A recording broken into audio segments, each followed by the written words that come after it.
as I'm moving this thing around, it's like, why is it making everything disappear?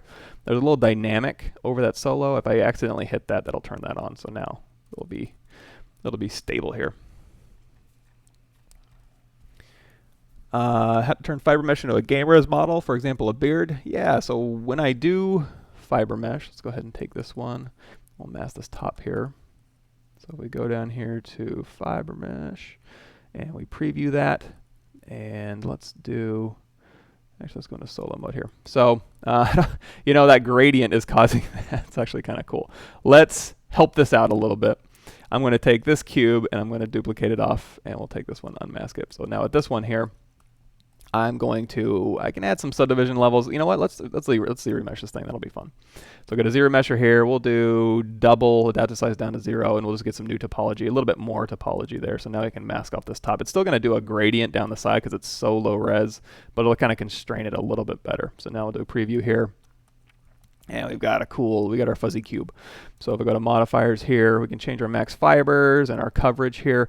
Now, if you're exporting this as hair strands, what I would do, let's make this so we can see it a little bit better. I'm going to change my base. I don't have to do that. I can just turn base colorize and tip colorize down, and that'll inherit the white color that's on there. But if we have this now, if we hit BPR, it's going to kind of round these out and smooth them, because in our BPR settings here, you're going to see when I hit BPR, it's going to subdivide them twice.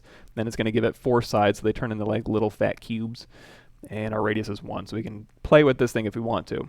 You can also export these as curves, and then when you hit export curves, there's a lot of different formats, and that's fine. There's a lot of different formats in here. You can do OBJ, Maya, Lightwave, Modo, and the Fiber Mesh Guides Raw 32 bits floating points file, whatever that is. So feel free to use that for curves if you'd like. If you did want to export these as hair cards, probably what I would do is profile of 1, and again, it's been a while since I've done this. I usually don't use these for hair cards, but you certainly can. I think if you just export this as an OBJ, it should work. So if we hit, let's change our max fibers down and our coverage up. So if you want to make these some big fat hair cards here, and we can also change the length here, and we can do segments. We can up those so we can get a little bit more resolution out of our segments here. Now, another cool thing is if we go in here to our texture, we can go ahead and add textures to these things. So you can import any sort of texture that you want, and that will automatically give them UVs. If for some reason you forget to give it UVs or forget to add a texture to this, what you can do is, like say we hit accept, and then we go over here and we've got our fiber mesh sitting here, and it's like, oh, cool.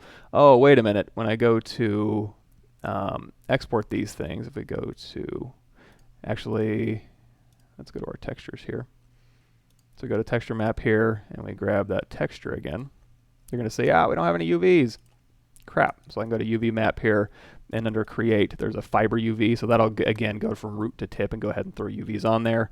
So our texture map works fine. Transparent's already on. If it wasn't, if you imported a texture, just turn transparent to 1 for any areas that are black. It'll go ahead and make that. So I believe if you just export, you can hit make polymesh 3D first, but you can also, I think you can just export that as an OBJ, and it'll just export the fibers as meshes.